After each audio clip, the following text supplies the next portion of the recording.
السلام عليكم ورحمة الله وبركاته.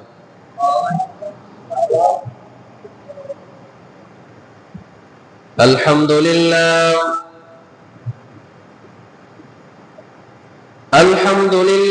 نحمده ونستعينه ونستغفره ونؤمن به ونتوكل عليه ونعوذ بالله من شرور أنفسنا ومن سيئات أعمالنا. من يهده الله فلا مضل له ومن يضلله فلا هادي له. ونشهد أن لا إله إلا الله وحده لا شريك له. ونشهد أن محمدا عبده ورسوله الذي أرسله بالحق بشيرا ونذيرا وداعيا إلى الله بإذنه وسراجا منيرا. أما بعد، فإن خير الحديث كتاب الله، وخير الهدي هدي محمد صلى الله عليه وسلم، وشر الأمور محدثاتها وكل محدثة بدعة وكل بدعة ضلالة وكل ضلالة في النار. فأعوذ بالله من الشيطان الرجيم. بسم الله الرحمن الرحيم. وما خلقت الجن والإنس إلا ليعبدون، أو كما قال عليه الصلاة والسلام. وقال الله تعالى: أعوذ بالله من الشيطان الرجيم. بسم الله الرحمن الرحيم. ولقد بعثنا في كل أمة رسل أن اعبدوا الله واجتنبوا الطاغوت। সমস্ত প্রশংসা, সমস্ত গুণাগুণ, সমস্ত তারিফ সে মহান আল্লাহ তাআলার জন্য, যে মহান আল্লাহ তাআলা আমাদেরকে দীর্ঘ এক সপ্তাহ পর পবিত্র জুমার দিনে তার কিছু সংখ্যক বান্দাকে ভালোবেসে পছন্দ করে তার পবিত্র ঘরে এসে কিছু কথা বলার, কিছু কথা শোনার তৌফিক দান করেছেন। আমরা সকলে অন্তরের অন্তরস্থল থেকে বলি আলহামদুলিল্লাহ। দুরূদ ও সালাম বর্ষিত হোক সে আখিরি জামানার নবী, যে নবীর উম্মত হয়ে আমরা সম্মানিত হয়েছি, যে নবী অনেক কষ্ট করে পরিশ্রম করে ইসলামকে সাজানো ভাবে, গুছানো ভাবে তার উম্মতের জন্য করে দিয়েছেন। সে নবী মুহাম্মদ সাল্লাল্লাহু আলাইহি ওয়াসাল্লামের প্রতি দুরূদ এবং সালাম বর্ষিত হোক। আল্লাহুম্মা সাল্লি আলাইহি আল্লাহুম্মা বারিক আলাইহি। সম্মানিত উপস্থিতি, আজকে সংক্ষিপ্ত জুমার আলোচনার বিষয় কুরআন এবং সুন্নাহর বিশ্বজনীন আদর্শ প্রতিষ্ঠায় যুব সমাজের ভূমিকা। একটা যুবক কিভাবে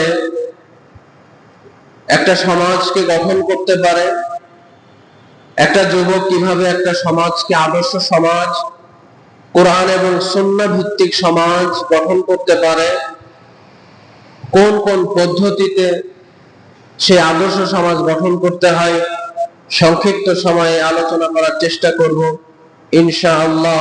ওমা তৌফিক ইল্লা বিল্লাহ, আলাইহি তাওয়াক্কালতু ওয়া ইলাইহি উনীব।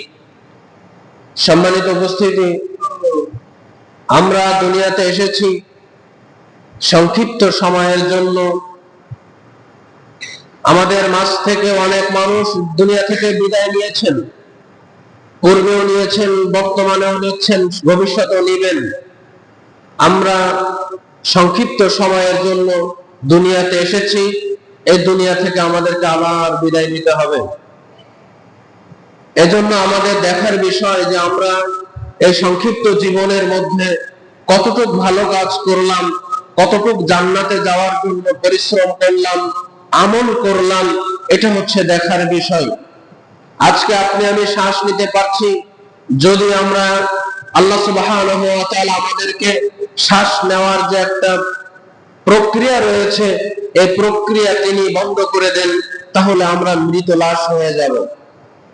এজন্য আমাদের মৃত্যুর কোনো সময় বাধা নেই। আমরা জানি না যে কবে আমাদের মৃত্যু হবে, কিভাবে আমাদের মৃত্যু হবে, আমাদের কি স্বাভাবিক মৃত্যু হবে, নাকি আমাদের অ্যাক্সিডেন্টে মৃত্যু হবে, নাকি আমাদের কিভাবে মৃত্যু হবে, এটা আমরা জানি না। তবে আমাদের উচিত যে আমরা যে সময় আমরা যে পাচ্ছি, যে সময় আমরা অতিবাহিত করছি, এই সময়টা যেন আল্লাহ সুবহানাহু ওয়া তাআলার রাস্তায় বিলিয়ে দিতে পারি। আল্লাহ তুমি আমাদেরকে কবুল করে নাও, আল্লাহুম্মা আমিন। আজকে যেহেতু কোরআন এবং সুন্নাহ প্রতিষ্ঠায়, আদর্শ সমাজ গঠনে যুবকদের ভূমিকার কথা বলছি, তো রাসূলুল্লাহ সাল্লাল্লাহু আলাইহি ওয়াসাল্লাম তিনি বলছেন 7 শ্রেণীর মানুষ কিয়ামতের মাঠে আরশের নিচে ছায়া পাবে। তাদের মধ্যে অন্যতম হচ্ছে একটি, যারা যুবক বয়সে ইবাদত করবে, তার যুবক বয়সের ইবাদত বন্দেগী দিয়ে আল্লাহকে খুশি করবে, তাদের জন্য কিয়ামতের মাঠে 7 শ্রেণীর যে ব্যক্তি আরশের নিচে ছায়া পাবে, তাদেরকে অবস্থান দেওয়া হবে। তাহলে দেখার বিষয় যে আজকে যারা আমরা মুরব্বী হয়েছি, আজকে যারা আমরা বৃদ্ধ হয়েছি, আমাদের যুবক বয়স আমরা কিভাবে কাটিয়েছি। যদি ভালো কাটিয়ে থাকি আলহামদুলিল্লাহ, আর যদি না কাটিয়ে থাকি তাহলে আমাদের হাতে এখনো সময় আছে, এখনো আমরা আল্লাহ সুবহানাহু ওয়া তাআলার খুশি করার জন্য ইবাদত বন্দেগী করতে পারবো। আল্লাহ তাআলা আমাদের ছোট বড় ইবাদত বন্দেগী কবুল করুক, বলেন আমিন। তাহলে আদর্শ কোরআন এবং সুন্নাহ প্রতিষ্ঠায়, আদর্শ সুন্নাহ প্রতিষ্ঠায় যুব সমাজের করণীয় 1 নাম্বার হচ্ছে তাওহীদ প্রতিষ্ঠা করতে হবে, শিরক সমাজ থেকে উঠিয়ে দিতে হবে। 1 নাম্বার বিষয় তাওহীদ প্রতিষ্ঠা করতে হবে। আপনি যে সমাজের মধ্যে আদর্শ সমাজ গঠন করতে চাচ্ছেন, সুন্নাহ ভিত্তিক সমাজ গঠন করতে চাচ্ছেন, আপনি কোরআন ভিত্তিক সমাজ গঠন করতে চাচ্ছেন, সেই সমাজের মধ্যে সর্বপ্রথম আপনার করতে হবে তাওহীদ প্রতিষ্ঠা করতে হবে। তাওহীদ প্রতিষ্ঠা করতে হবে, সাথে সাথে সেই সমাজ থেকে শিরককে উঠিয়ে দিতে হবে। যেভাবে যে এই প্রসঙ্গে মহান আল্লাহ সুবহানাহু ওয়া তাআলা তিনি বলছেন, ওমা খালাকতুল জিন্না ওয়াল ইনসা ইল্লা লিয়াবুদুন, আমি মানুষকে এবং জিনকে সৃষ্টি করেছি আমার ইবাদত করার জন্য। তাহলে আমরা যে সমাজের মধ্যে আছি, সমাজকে যদি আমরা কোরআন ভিত্তিক করতে চাই, সমাজকে যদি আমরা সুন্নাহ ভিত্তিক করতে চাই, রাসূলের আদর্শ মোতাবেক করতে চাই, তাহলে আমাদের সর্বপ্রথম তাওহীদ প্রতিষ্ঠা করতে হবে। আর তাওহীদ প্রতিষ্ঠার মাধ্যমে আমরা আমাদের সমাজকে কোরআন এবং সুন্নাহ ভিত্তিক গড়ে তুলতে পারবো। এবং এই সমাজ থেকে যতক্ষণ পর্যন্ত শিরক, আল্লাহর সাথে বিরোধিতা না উঠবে, ততদিন পর্যন্ত এই সমাজ কখনো আপনার কোরআন সুন্নাহ ভিত্তিক আদর্শ সমাজ হবে না। যেমন আমরা বলতে পারি, রাসূল সাল্লাল্লাহু আলাইহি ওয়াসাল্লামের দ্বীনকে অবমূল্যায়ন করে, আল্লাহ সুবহানাহু ওয়া তাআলার দ্বীনকে, আল্লাহ সুবহানাহু ওয়া তাআলার বিধানকে অবমূল্যায়ন করে আমরা কখনো আদর্শ সমাজ, আদর্শ ব্যক্তি হতে পারবো না। যদি আদর্শ ব্যক্তি হতে হয় তো রাসূলের দ্বীনকে সম্মান করতে হবে, আল্লাহর বিধানকে সম্মান করতে হবে। এজন্য আমাদের উচিত যে কিভাবে আমরা তাওহীদ প্রতিষ্ঠা করতে পারবো এবং আমাদের শিরক মুক্ত কিভাবে সমাজ গঠন করতে হবে। তাহলে আল্লাহ সুবহানাহু ওয়া তাআলা আমাদেরকে জানিয়ে দিচ্ছে সূরা জারিয়াতের 56 নম্বর আয়াতে, ওমা খালাকতুল জিন্না ওয়াল ইনসা ইল্লা লিয়াবুদুন, আমি মানুষকে এবং জিনকে সৃষ্টি করেছি আমার ইবাদত করার জন্য, তাহলে মানুষও আল্লাহর ইবাদত করে, জিনও আল্লাহর ইবাদত করে। সূরা নাহলের 36 নম্বর আয়াতে আল্লাহ তাআলা বলছেন, ওয়ালাকাদ বাআসনা ফি কুল্লি উম্মাতির রাসূল, অবশ্যই আল্লাহ তাআলা বলছেন, অবশ্যই আমরা প্রত্যেক জাতির মধ্যে রাসূল প্রেরণ করেছি। আমরা যেমন উম্মতে মুহাম্মাদি আমাদের মাঝে যেরকম মুহাম্মদ সাল্লাল্লাহু আলাইহি ওয়াসাল্লামকে পাঠিয়েছেন, তদ্রূপ ভাবে আরো যত উম্মত ছিল পূর্বে, সকল উম্মতের জন্য একজন নবী প্রেরণ করেছেন। সেটা আল্লাহ সুবহানাহু ওয়া তাআলা বোঝানোর চেষ্টা করছেন সূরা নাহলের 36 নম্বর আয়াতে। আল্লাহ তাআলা বলছেন, ওয়ালাকাদ বাআসনা ফি কুল্লি উম্মাতির রাসূল, আমি তোমাদের প্রত্যেক জাতির মধ্যে রাসূল প্রেরণ করেছি। আনি আবুদুল্লাহ ওয়াজতানিবুত তাগুত, এবং সেই সকল নবীরা, যে সকল নবীদের আল্লাহ সুবহানাহু ওয়া তাআলা প্রত্যেকটা জাতির জন্য প্রেরণ করেছেন, তাদের কাজ ছিল মানুষকে দাওয়াত দেওয়া আর আল্লাহর ইবাদত করতে। আনি আবুদুল্লাহ, তোমরা আল্লাহর আনুগত্য করো, ওয়াজতানিবুত তাগুত, তোমরা তাগুত থেকে দূরে থাকো। তাহলে আমরা তাগুত বলতে কি বুঝি? আল্লাহর অবাধ্যতা। আমরা তাগুত বলতে আল্লাহর অবাধ্যতা বুঝি, এবং ইবাদতের দাবি যে ব্যক্তি নিজেকে উপাস্য হিসাবে দাবি করে, তাগুতকে অনুসরণ করা যাবে না, তাগুতকে বর্জন করতে হবে। আল্লাহ সুবহানাহু ওয়া তাআলা বলছেন, আমি প্রত্যেকটা জাতির মধ্যে নবী রাসূল পাঠিয়েছি। তাদের প্রত্যেকটা নবী রাসূলের দায়িত্ব ছিল তার উম্মতদেরকে আল্লাহর দিকে ধাবিত করা, দাওয়াত দেওয়া, আল্লাহকে চেনানো। এটা হচ্ছে প্রত্যেকটা নবী রাসূলের দাওয়াত ছিল। তারা বলতো আল্লাহকে ইবাদত করো, ওয়াজতানিবুত তাগুত, তোমরা তাগুতকে বিশ্বাস করো না, মানুষের রীতিনীতি নিয়ম কানুন তোমরা বিশ্বাস করো না, মানুষের বিচার ফয়সালা তোমরা বিশ্বাস করো না, তোমরা আল্লাহ যে বিধান দিয়েছেন, আল্লাহ রাসূল সাল্লাল্লাহু আলাইহি ওয়াসাল্লাম যেভাবে দিন প্রতিষ্ঠা করেছেন, এভাবে আমাদের দিন প্রতিষ্ঠা করতে হবে, দিন বুঝতে হবে। নিজের মন গড়াকে বলে তাগুত। এই তাগুতকে আল্লাহ রাসূল সাল্লাল্লাহু আলাইহি ওয়াসাল্লাম নিষেধ করেছেন, এবং সূরা নাহলের 36 নম্বর আয়াতে আল্লাহ তাআলা নিষেধ করেছেন যে তোমরা তাগুত থেকে দূরে থাকো। কেননা তাগুত যদি তোমরা অনুসরণ করো, তাগুতের অনুসরণ যদি তোমরা করতে থাকো, তাহলে তোমরা কখনো জান্নাতে প্রবেশ করতে পারবে না। আল্লাহ তাআলা আমাদের সকলকে বোঝার তৌফিক দান করুক, বলেন আমিন। তাহলে আমাদের এই সমাজকে যদি আমরা কোরআন এবং সুন্নাহ ভিত্তিক সমাজ প্রতিষ্ঠা করতে চাই, তো সর্বপ্রথম আমাদের যুবকদের কাজ হচ্ছে প্রতিষ্ঠা করতে হবে তাওহীদ, এবং সেই তাওহীদ প্রতিষ্ঠা করতে যে সমাজের মতো যত প্রকার শিরক রয়েছে, এই শিরকে আমাদের উৎখাত করতে হবে। এই শিরকের ব্যাপারে আল্লাহ সুবহানাহু ওয়া তাআলা সূরা লুকমানের 13 নম্বর আয়াতে তিনি বলছেন, ইন্না শিরকা লাযুলমুন আযীম, নিশ্চয় শিরক হচ্ছে বড় অন্যায়, নিশ্চয় শিরক হচ্ছে বড় জুলুম, অত্যাচার। যদি সমাজের মধ্যে আপনার সামনে পড়ে শিরক হচ্ছে, আল্লাহর বিরুদ্ধাচরণ হচ্ছে, তাহলে আপনার আমার ঈমানি দায়িত্ব হচ্ছে সেটাকে প্রতিহত করতে হবে। এখন আমরা মুখে মুখে বলবো আমরা আদর্শ সমাজ চাই, কোরআন ভিত্তিক সমাজ চাই, আদর্শ ভিত্তিক সমাজ চাই, কোরআনের নীতিতে আমাদের বিচার ফয়সালা হবে, এই সকল মুখে বললে চলবে না। এই ব্যাপারে আপনাকে আমাকে কাজ করতে হবে। যেমন রাসূলুল্লাহ সাল্লাল্লাহু আলাইহি ওয়াসাল্লাম এবং আল্লাহ তাআলা পূর্বে যত নবী রাসূল পাঠিয়েছেন, সবাইকে তিনি জানিয়ে দিয়েছেন যে তোমরা আল্লাহকে চেনো, তাওহীদ প্রতিষ্ঠা করো। শুধু মুখে বললে চলবে না, দাওয়াতি কাজের মাধ্যমে শিরক যত রয়েছে, বেদাত যত রয়েছে, এগুলো আমাদের সবগুলো উৎখাত করতে হবে। তাহলে আমরা একটা আদর্শ সমাজ, আদর্শ সুন্নাহ ভিত্তিক সমাজ গঠন করতে পারবো। আল্লাহ তুমি আমাদেরকে কবুল করো, বলে না আমিন। এখানে আমরা যারা আছি, শুধু শিমুলিয়া বলে কথা নয়, এখানে আমরা যারা আছি সবাই যে সমাজের আওতাভুক্ত আমরা কাজ করি, যে সমাজের আওতাভুক্ত আমরা বসবাস করছি, সবাই আমরা চাই যে একটা আদর্শ সমাজ হোক, কোরআন ভিত্তিক সমাজ হোক, সুন্নাহ ভিত্তিক সমাজ হোক। চাই না ভাই? সবাই আমরা চাই। তাহলে সুন্নাহ ভিত্তিক যদি আদর্শ সমাজ গঠন করতে চাই, তাহলে আপনাকে আগে আপনার এই তাওহীদ প্রতিষ্ঠা করতে হবে, মানুষের ঈমান ঠিক করতে হবে। মানুষ যদি আজকে ভুলের মধ্যে থাকে, তাহলে তার এই ভুলকে শুধরে দেওয়ার দায়িত্ব হচ্ছে আমাদের, যারা আমরা বুঝি জানি, যারা আমরা পড়ালেখা করেছি, শিক্ষিত মানুষ। এভাবে আমাদের দাওয়াতি কাজের মাধ্যমে আমাদের সমাজটা সুন্নাহ ভিত্তিক, আমাদের সমাজটা আদর্শ সমাজ আমরা গঠন করতে পারবো।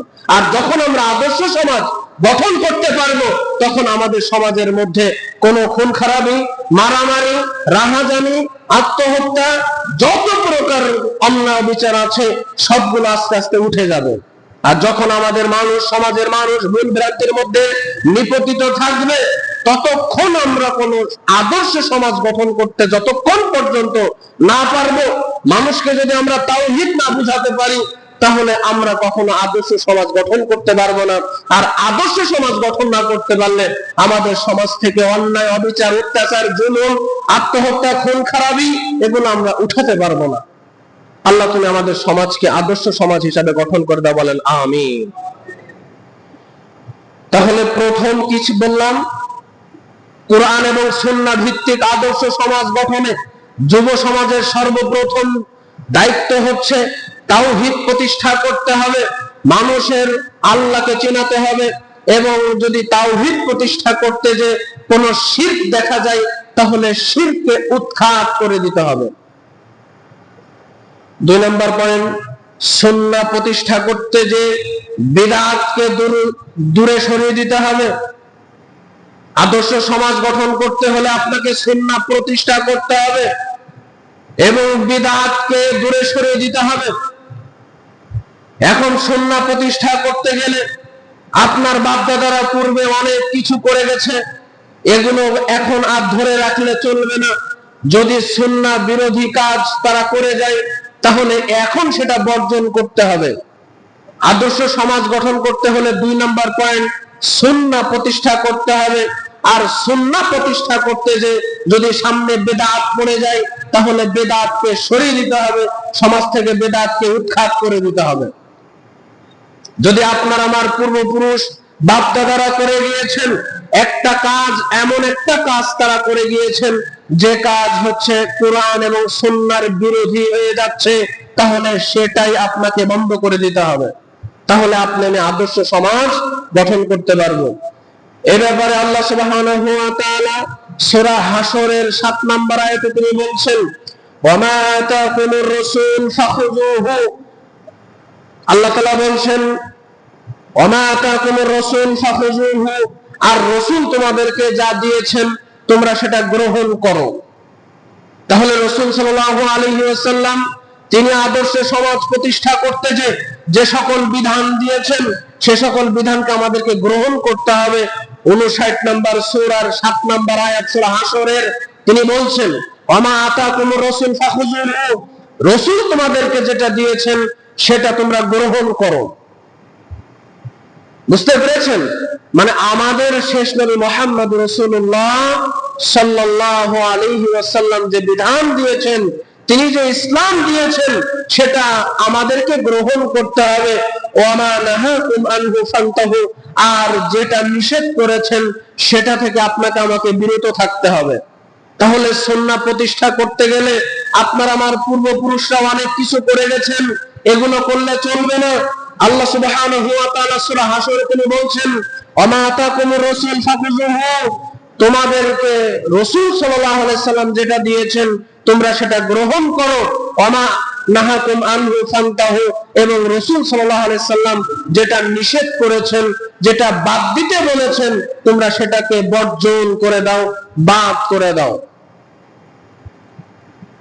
রাসূলুল্লাহ সাল্লাল্লাহু আলাইহি ওয়াসাল্লাম তিনি বলছেন, তোমরা জুলুম অত্যাচার করো না, খুন খারাপি করো না, আত্মসাৎ করো না, মানুষকে কষ্ট দিও না। তাহলে এগুলো আপনাকে আমাকে বাদ দিতে হবে। সূরা হাশরের 7 নম্বর আয়াত থেকে আমরা কি শিক্ষা নিতে পারলাম?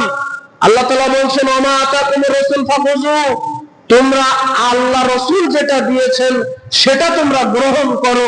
তাহলে এই আয়াত যদি আপনাকে আমাকে মানতে হয়, সর্বপ্রথম আপনাকে রাসূল সাল্লাল্লাহু আলাইহি ওয়াসাল্লাম তিনি বলেছেন, সালাত ছেড়ো না, সালাত ছাড়া যাবে না, মিথ্যা কথা বলিও না, জুলুম করিও না, অত্যাচার করিও না, আত্মসাৎ করিও না, মানুষের জমি দখল করিও না, মানুষকে কষ্ট দিও না, মানুষকে অপমানিত করো না, মানুষকে লাঞ্ছিত করো না।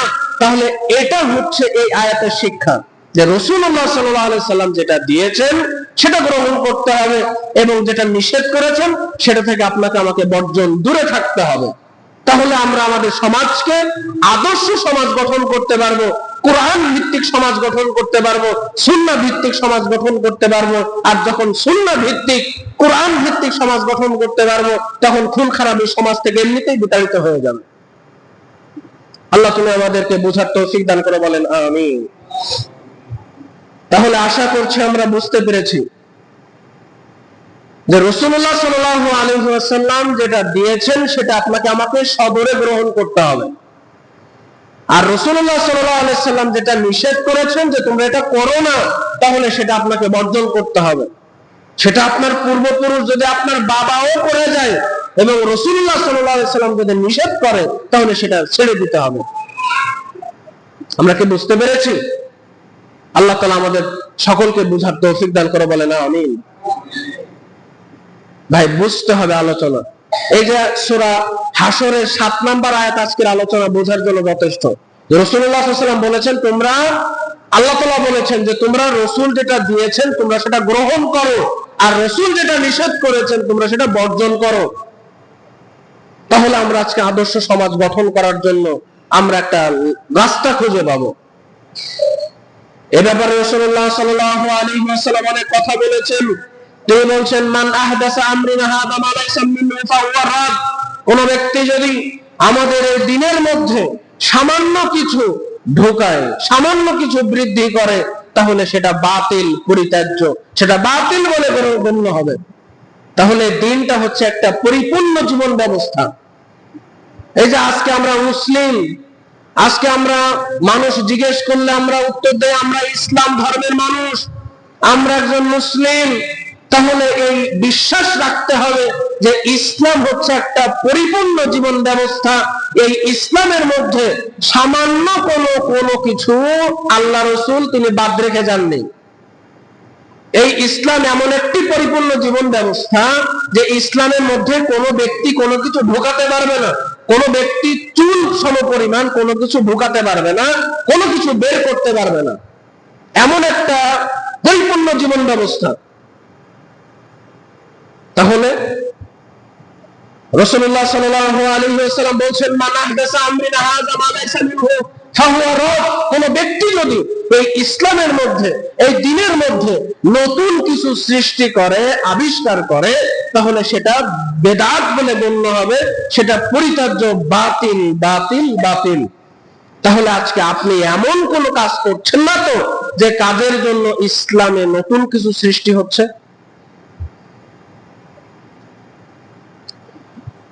আল্লাহ সুবহানাহু ওয়া তাআলা সূরা নিসার 80 নম্বর আয়াতে তিনি বলছেন, মান ইউতির রাসূল, তোমরা রাসূলের আনুগত্য করো।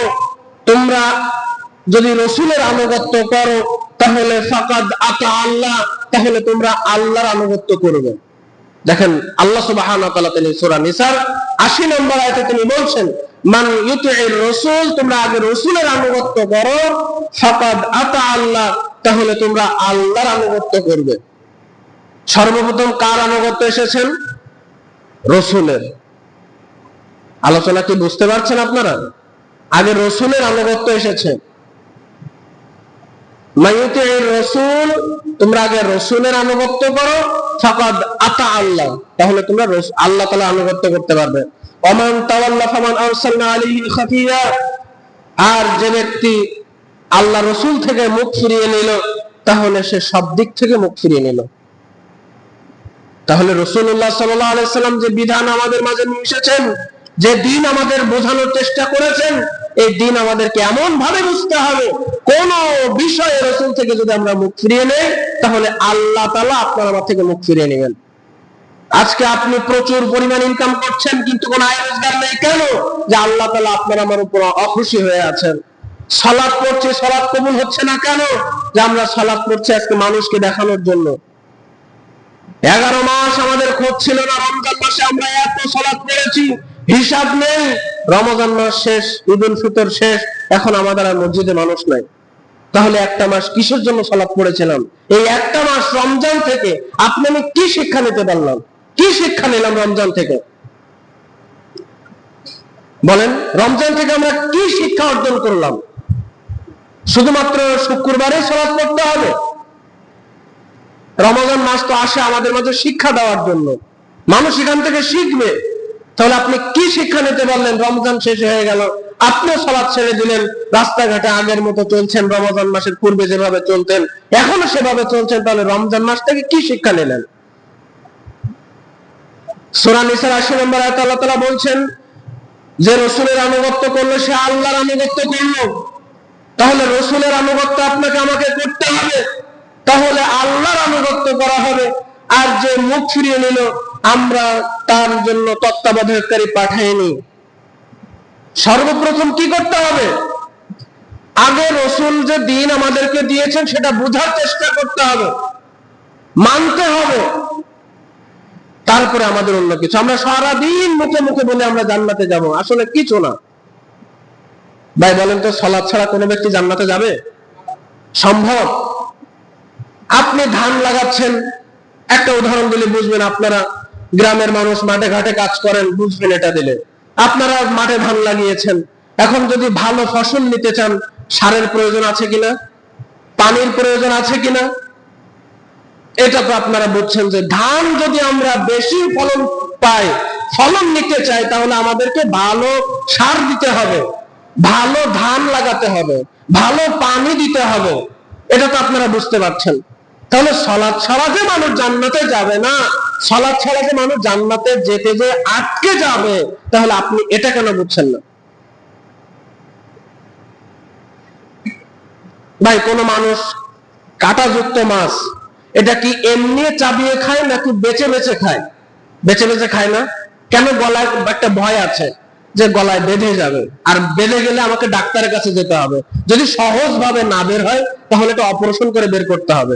এগুলো আমরা সব বুঝি, কিন্তু জান্নাতে সবাই যেতে চায়, কিন্তু সালাত পড়ি না। মানুষ বলে আমরা সালাত না পড়লে ঈমান ঠিক আছে। এগুলো শয়তানের কথা, যে সালাত না পড়লে ঈমান ঠিক আছে। যদি ঈমানই ঠিক থাকতো তারা মসজিদে আসতো। আল্লাহ সুবহানাহু ওয়া তাআলা আমাদের সকলকে বুঝার তৌফিক দান করুক, বলেন আমিন। রাসূলুল্লাহ সাল্লাল্লাহু আলাইহি ওয়াসাল্লাম তিনি বলছেন, আমার মৃত্যুর পরে তোমাদের মধ্যে যারা বেঁচে থাকবে, দেখেন রাসূলুল্লাহ সাল্লাল্লাহু আলাইহি ওয়াসাল্লাম সেই 1450 বছর আগে, 1500 বছর আগে তিনি ভবিষ্যৎবাণী করে গেছেন যে আমার মৃত্যুর পরে তোমাদের মধ্যে যারা বেঁচে থাকবে।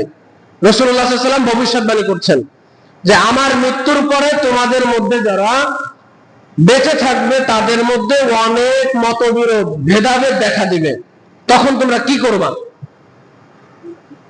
রাসূলুল্লাহ সাল্লাল্লাহু আলাইহি ওয়াসাল্লাম তিনি 1450 বছর আগে ভবিষ্যৎবাণী করছেন যে আমার মৃত্যুর পরে তোমাদের মধ্যে অনেক মতভেদ বের হয়ে যাবে, ভেদাভেদ বের হয়ে যাবে, মারামারি লাগবে দিন বোঝা নিয়ে।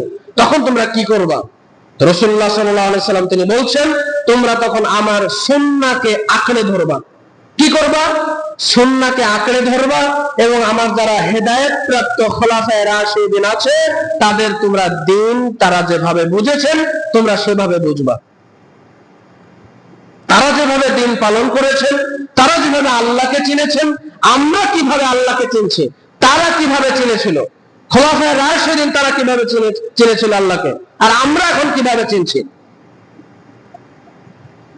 রাসূলুল্লাহ সাল্লাল্লাহু আলাইহি ওয়াসাল্লাম বলছেন, যখন তোমাদের মধ্যে মতবিরোধ দেখা দিবে তখন আমার সুন্নাহকে তোমরা আঁকড়ে ধরবা, এবং আমার হেদায়েত প্রাপ্ত খোলাফায়ে রাশিদিন তাদের দিনকে আঁকড়ে ধরবা, এবং এমন ভাবে আঁকড়ে ধরবা, দাঁতের মাড়ির দাঁত দিয়ে এমন ভাবে চাপ দিয়ে ধরবা যেন কোনো ভাবে যেন তোমরা সেখান থেকে ছুটে না যাও।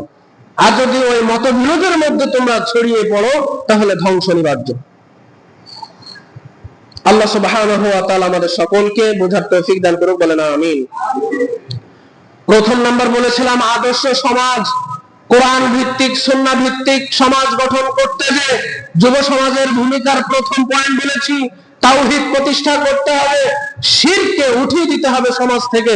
2 নাম্বার, সুন্নাহ প্রতিষ্ঠা করতে হবে, বেদাতকে উঠিয়ে দিতে হবে। এটা হচ্ছে আদর্শ সমাজ গঠনে যুব সমাজের ভূমিকা। 1 নাম্বার কি? তাওহীদ প্রতিষ্ঠা করতে হবে এবং শিরককে উঠিয়ে দিতে হবে। 2 নাম্বার বলেছি সুন্নাহ প্রতিষ্ঠা করতে হবে আর বেদাতকে সমাজ থেকে উঠিয়ে দিতে হবে। 3 নাম্বার উপযুক্ত শিক্ষা গ্রহণ করতে হবে।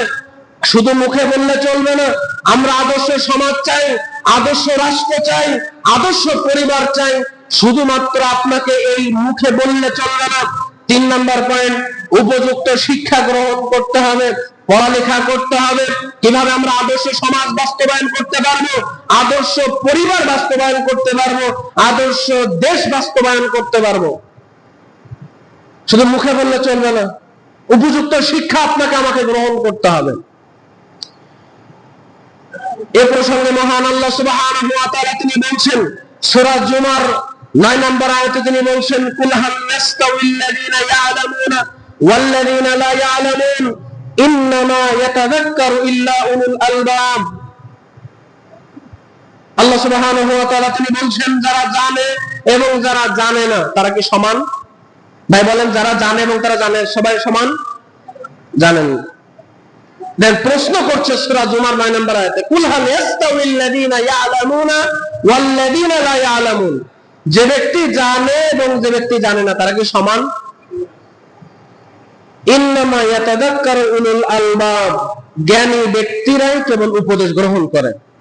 তাহলে আজকে যে ব্যক্তি জানে না আর যে ব্যক্তি জানে তারা কখনো এক নয়। তাহলে আপনাকে আমাকে জানতে হবে, একটু পড়াশোনা করতে হবে, বুঝতে হবে। আর আমাদের সারা দিন কাজ, মাঠ থেকে আসবো, কাজ করব, দোকানপাটে চা খেয়ে টাইম নষ্ট করবো, এটা হচ্ছে আমাদের কাজ। তাহলে আদর্শ সমাজ গঠন করতে গেলে আপনাকে উপযুক্ত শিক্ষা রাখতে হবে। এখানে একটা রাসূলুল্লাহ আল্লাহ সুবহানাহু ওয়া তাআলা উদাহরণ দিয়েছেন কুল হাল ইয়াস্তাউিল্লাযীনা ইয়ালামুনা ওয়াল্লাযীনা লা ইয়ালামুন, যে ব্যক্তি জানে এবং যে ব্যক্তি জানে তারা কখনো সমান হতে পারে না। তিনি আবার বলছেন সূরা আলাকের 1 নম্বর আয়াত ইকরা বিসমি রাব্বিকাল্লাযী খালাক, পড়ো তোমার প্রভুর নামে যিনি তোমাকে সৃষ্টি করেছেন। আল্লাহ সুবহানাহু ওয়া তাআলা তিনি সর্বপ্রথম বলেছেন ইকরা, পড়ো। আজকে আমরা পড়ি না, আমরা বোঝার চেষ্টা করি না। সর্বপ্রথম আল্লাহ বলছেন পড়ো। তিনি কলম সৃষ্টি করলেন, কলম সৃষ্টি করে সর্বপ্রথম যে আয়াত নাযিল করলেন ইকরা, পড়ো, তাহলে তোমরা বুঝতে পারবা। তাহলে শুধুমাত্র আমাদের মুখে যদি বলি যে আমরা আদর্শ সমাজ গঠন করতে চাই, আদর্শ পরিবার গঠন করতে চাই, আদর্শ দেশ গঠন করতে চাই, তাহলে আমাদের সর্বপ্রথম তাওহীদ প্রতিষ্ঠা করতে হবে, সুন্নাহ প্রতিষ্ঠা করতে হবে। আর এই সুন্নাহ তাওহীদ প্রতিষ্ঠা করতে গেলে যে জ্ঞান প্রয়োজন, এই জ্ঞান আপনাকে আমাকে অর্জন করতে হবে। আল্লাহ সুবহানাহু ওয়া তাআলা আমাদের সকলকে বোঝার তৌফিক দান করুক, বলেন আমিন। রাসূলুল্লাহ সাল্লাল্লাহু আলাইহি ওয়াসাল্লাম তিনি বলছেন মা ইউরিদিল্লাহু বিহি খায়রান ফাক্কিহু ফিদ্দীন, আল্লাহ তাআলা যাকে কল্যাণ চান তাকে জ্ঞান দান করেন। রাসূলুল্লাহ সাল্লাল্লাহু আলাইহি ওয়াসাল্লাম বলছেন আল্লাহ তাআলা যার কল্যাণ চান তাকে জ্ঞান দান করেন, ইলমে জ্ঞান দান করেন। আবার উসমান ইবনে আফফান রাদিয়াল্লাহু তাআলা আনহু قال رسول الله صلى الله عليه وسلم তিনি বলছেন খায়রুকুম মান তাআল্লামাল কুরআনা ওয়া আল্লামা। আরেকটা হাদিসে রাসূলুল্লাহ সাল্লাল্লাহু আলাইহি ওয়াসাল্লাম বলছেন তালাবুল ইলমি ফরিদাতুন আলা কুল্লি মুসলিম, তোমরা প্রত্যেকটা মুসলমানের জন্য দ্বীন ইসলাম অর্জন করা ফরজ। উসমান রাদিয়াল্লাহু তাআলা আনহু তিনি বলছেন খায়রুকুম মান তাআল্লামাল কুরআনা ওয়া আল্লামা, যে ব্যক্তি কোরআন শিখে এবং অপরকে শিক্ষা দেয় সবাই হচ্ছে উত্তম। আবার খায়রুকুম মান তাআল্লামাল কুরআনা ওয়া আল্লামা তালাবুল ইলমি ফরিদাতুন আলা কুল্লি মুসলিম, প্রত্যেকটা নারী পুরুষের জন্য দ্বীন ইসলাম শিক্ষা করা ফরজ। তাহলে আজকে আপনি কি দ্বীন শিক্ষা করছেন? আপনি কি দ্বীন বোঝার চেষ্টা করছেন? হচ্ছে না তো ভাই। আপনি যে মুসলিম নিজেকে দাবি করছেন, রাসূলুল্লাহ সাল্লাল্লাহু আলাইহি ওয়াসাল্লাম বলছেন তালাবুল ইলমি ফরিদাতুন আলা কুল্লি মুসলিম, প্রত্যেকটা মুসলমানের উপর, নারী পুরুষের উপর ইসলামী জ্ঞান শিক্ষা করা ফরজ। সালাত যেরকম ফরজ, ইসলামী জ্ঞান সেরকম ফরজ আপনার আমার উপর। তাহলে আজকে আমরা সারা দিন কি করছি? কবরে গেলে আমরা কি জবাব দিব আল্লাহর কাছে? বলেন আমাদের কি জবাব আছে? কবরে যে আল্লাহ তাআলা আমাদেরকে জিজ্ঞেস করবেন যে তোমরা তোমাদের জীবন কিভাবে কাটালা, কি করছো তোমরা? আমরা কি জবাব দিব ভাই? আজকে আমাদের যুব সমাজ নষ্ট হয়ে যাচ্ছে। একটা সমাজ ওই যুবকরাই পরিবর্তন করতে পারে, আবার যুবকরাই একটা সমাজ ধ্বংস করে দিতে পারে। তাহলে আজকে আমরা আদর্শ সমাজ গঠন করতে হলে সর্বপ্রথম আমাদের যুবকদেরকে হাল ধরতে হবে। পারবেন তো ইনশাআল্লাহ? ইনশাআল্লাহ তো জোর নাই, ইমানের জোর নাই, ইমান নষ্ট হয়ে যাচ্ছে আমাদের। যখন যুবকরা সমাজের দায়িত্ব নেবে, যখন সমাজ যুবকরা ভালো কাজের আদেশ করবে, অসৎ কাজে নিষেধ করবে, তখন আমাদের সমাজ থেকে খুন খারাপি, মারামারি, রাহাজানি, আত্মহত্যা, আপনার খুন খারাপি, রাহাজানি, আত্মসাৎ, দুনিয়ার সব কিছু উঠে যাবে। আবার এই যুবকরাই সমাজের মধ্যে খুন খারাপি বেশি করতেছে। যদি যুবকদের মধ্যে ভালো দিনটা পৌঁছানো যায়, যদি যুবকদের মধ্যে আদর্শ দিনটা পৌঁছানো যায়, রসুলের দিনটা পৌঁছানো যায়, সুন্নাহ ভিত্তিক দিনটা পৌঁছানো যায়, তাহলে এই যুবকরা একদিন সমাজের আইডল হয়ে যাবে। আর যেদিন সমাজের আইডল হবে, সেই সমাজ থেকে খুন খারাপি, মারামারি উঠে যাবে, মাদক উঠে যাবে, নেশা উঠে যাবে, জুয়া উঠে যাবে। এটা আপনাকে আমাকে বুঝতে হবে। আল্লাহ সুবহানাহু ওয়া তাআলা আমাদের সকলকে বোঝার তৌফিক দান করুক, বলেন আমিন। 4 নাম্বার পয়েন্ট কি? সৎ কাজের আদেশ করতে হবে, অসৎ কাজের নিষেধ করতে হবে। আজকের আলোচনা কিন্তু যুবকদেরকে নিয়ে, যে কোরআন এবং সুন্নাহ ভিত্তিক বিশ্বজনীন প্রতিষ্ঠায় যুবকদের করণীয় কি। তাহলে 4 নাম্বার পয়েন্ট, যুবকরা যখন ভালো কাজের আদেশ, তাদেরকে ভালো কাজের আদেশ দিতে হবে। কি করতে হবে? ভালো কাজের আদেশ দিতে হবে। যুবকরা যখন দেখবে যে মানুষ খারাপের দিকে চলে যাচ্ছে, তখন তাদের উচিত মানুষকে ভালো কাজের আদেশ দিতে হবে, এবং মানুষ যখন খারাপ কাজ করছে, অসৎ কাজ করছে, তখন সেই অসৎ কাজ থেকে নিষেধ করতে হবে। এটা হচ্ছে আদর্শ কোরআন সুন্নাহ ভিত্তিক প্রতিষ্ঠায়, সমাজ প্রতিষ্ঠায় যুবকদের ভূমিকা। তাহলে ভালো কাজের আদেশ করতে হবে, অসৎ কাজে নিষেধ করতে হবে। কিন্তু আজকে যুবকরাই বেশি খারাপ হয়ে যাচ্ছে। আমাদের উচিত, যুবকদের উচিত এগুলো থেকে ফিরে আসা। যেমন রাসূলুল্লাহ সাল্লাল্লাহু আলাইহি ওয়াসাল্লাম তিনি বলছেন, 7 শ্রেণীর মানুষ কিয়ামতের মাঠে আরশের নিচে ছায়া পাবে। তার একটা পয়েন্ট হচ্ছে যে যুবক বয়সে যে ইবাদত বন্দেগী করলো, যুবক বয়সে যে ইবাদত নিয়ে কাটিয়ে দিল, তাদেরকে আল্লাহ সুবহানাহু ওয়া তাআলা কিয়ামতের মাঠে আরশের নিচে ছায়া দিবেন। আল্লাহ তুমি আমাদের যুবকদেরকে কবুল করো, বলেন আমিন। ইসলামের জন্য কবুল করো, বলেন আমিন। তাহলে আমাদের মধ্যে এমন একটা প্রসার ঘটাতে হবে যে যুবকরা আইডল হতে হবে সমাজের। এই যে আপনারা দেখছেন তাওরা বাজারে তাওরাতে মেরে ফেললো, যুবকরা মেরে ফেললো। যদি আজকে যুবকরা আইডল হতো, যদি যুবকরা আজকে দিনটা বুঝতো, যদি হত্যা করার শাস্তিটা বুঝতো, তাহলে তারা কিন্তু করতো না। ইসলামের মধ্যে হত্যাকারীর শাস্তি হচ্ছে কেসাস।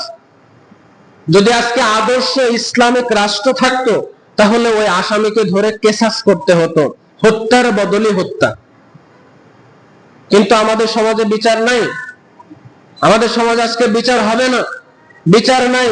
শুধু এটা নাই, পূর্বে আরো অনেক হত্যা হয়েছে, হয়নি ভাই?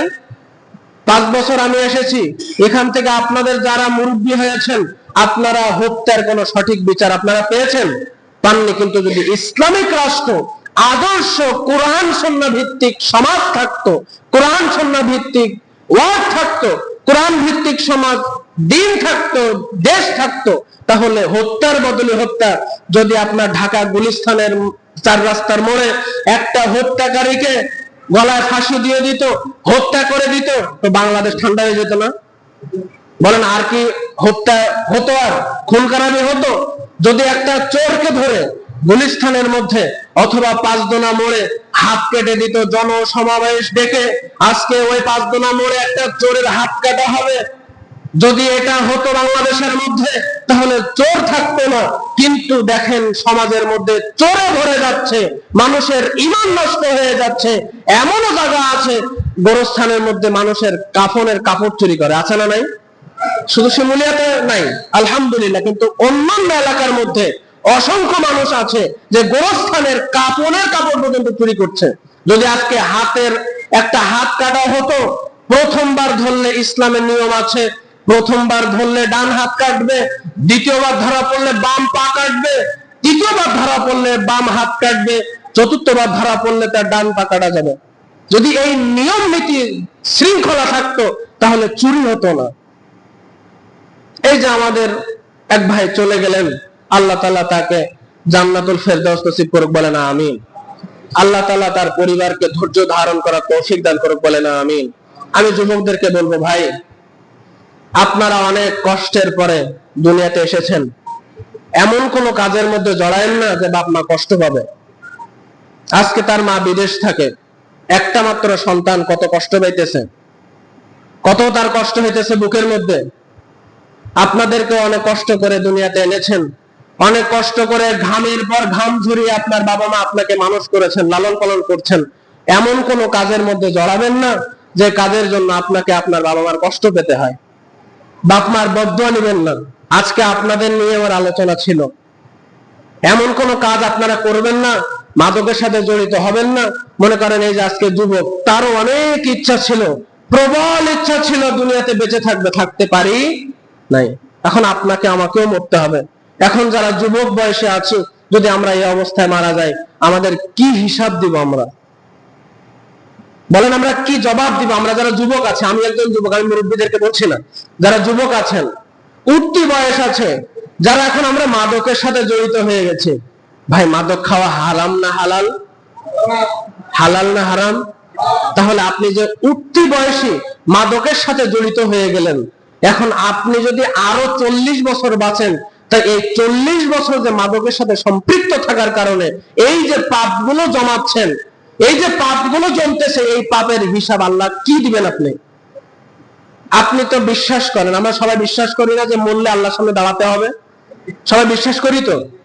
সবাই আমরা বিশ্বাস করি। তো আপনারা যারা মাদকের সাথে জড়িত হচ্ছেন, আমি জানি না কে হচ্ছে, আমি উদাহরণস্বরূপ বলতেছি, যদি কেউ মাদকের সাথে জড়িত থাকেন তাহলে কি হিসাব দিবেন আপনি?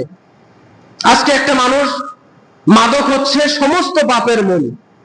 একজন সাধারণ মানুষ, স্বাভাবিক মানুষ কখনো একটা মানুষকে খুন করতে পারে না। একটা স্বাভাবিক মানুষ যদি একটা মানুষকে খুন করে, রক্ত দেখলে মাথা ঘুরে পড়ে যাবে।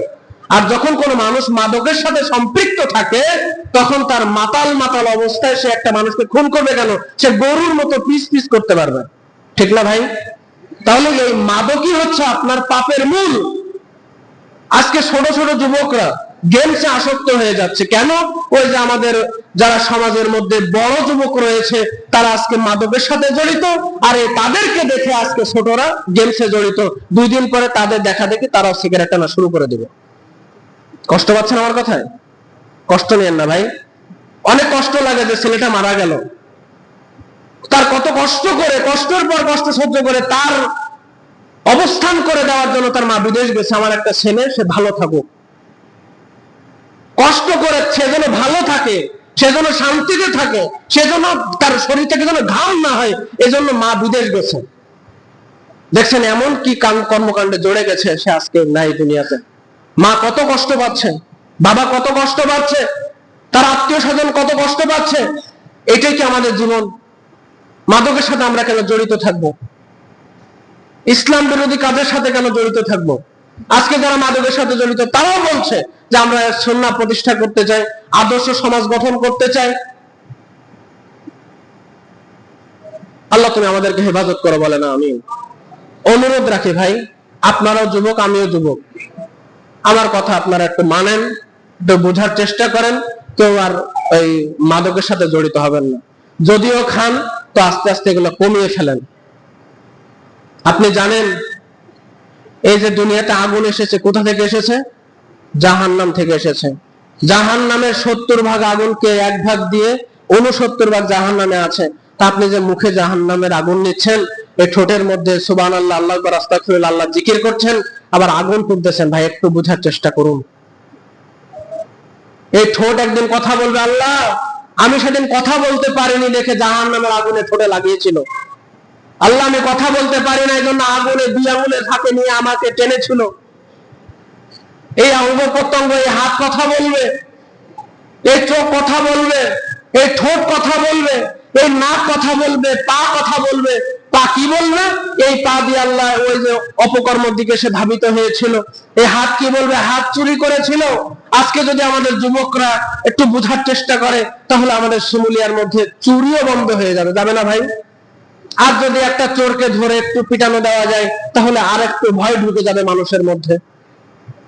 এজন্য আমার আকুল আবদার ভাই, হাত জোর করে বলছি, ভাই আপনার আমার ভাই, কেউ আমার বড় ভাই আছেন, বড় ভাইয়ের সমবয়সী আছেন, কেউ আমার সমবয়সী আছেন, কেউ আমার ছোট বয়সী আছেন। আমি আকুল আবদার করি যে আপনারা কেউ মাদকের সাথে আর জড়ায়েন না। পারবেন তো ইনশাআল্লাহ? ছেড়ে দেন ভাই, অনুরোধ, ছেড়ে দেন। আপনার ভালো হবে, আপনার আয় রোজগারে বরকত হবে। আপনি হারামের সাথে থেকে প্রচুর টাকা ইনকাম করবেন, কোনো বরকত নাই। ছেড়ে দিবেন তো ভাই? আর 5 ওয়াক্ত সালাত পড়বেন তো? যদি আজকে আমাদের শিমুলিয়ার যুবকদেরকে আমি সোজা করতে পারি, যুবকদেরকে আল্লাহ তাআলা হেদায়েত দিয়ে মসজিদে আনতে পারে, তো মনে করেন মুরব্বীরা আস্তে আস্তে সোজা হয়ে যাবে। যদি এই যুবকরা আজকে ঠিক হয়ে যায়, তাহলে সমাজের মধ্যে যেগুলো জুয়া চলতেছে, এগুলো আস্তে আস্তে উৎখাত হয়ে যাবে। হবে না ইনশাআল্লাহ? আল্লাহ তুমি আমাদের শিমুলিয়ার যুবকদেরকে হেফাজত করো, বলেন আমিন। আল্লাহ তুমি আমাদের শিমুলিয়ার যুবকদেরকে তুমি ইসলামের জন্য কবুল করো, বলেন আমিন। আল্লাহ তুমি আমাদের শিমুলিয়াকে কোরআন সুন্নাহ ভিত্তিক আদর্শ সমাজ গঠন করার তৌফিক দান করো, বলেন আমিন। আকুলু কাউলি হাযা আস্তাগফিরুল্লাহ লি ওয়া লাকুম ওয়া লিসাইরিল মুসলিমিন ইন্নাহু আল গফুরুর রহিম।